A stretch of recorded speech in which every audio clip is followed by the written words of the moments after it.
Härra Madisson, et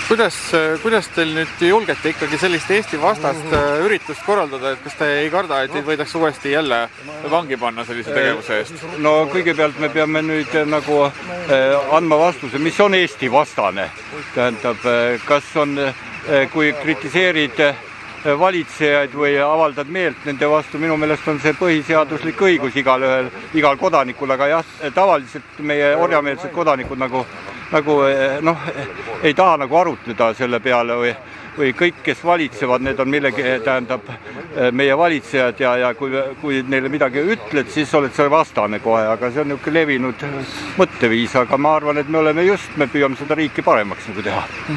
Aga miks on sellised väljaastumised või piketid olulised või tähtsad? Praeguses, kus see lootusetus ja orjameelsus ja rumalus on nii valdavalt siin Eestis, et me tahame, meie eesmärk on tegelikult sama, mis rohkem kui 20 aastat tagasi, et tegelikult näidata eestlastele, et mitte kõik ei karda, et võib-olla nakatab see või kuidagi, meil puudub tegelikult kodanikuühiskond ja kodanikuna käitudes me püüame ka teistele eeskuju anda.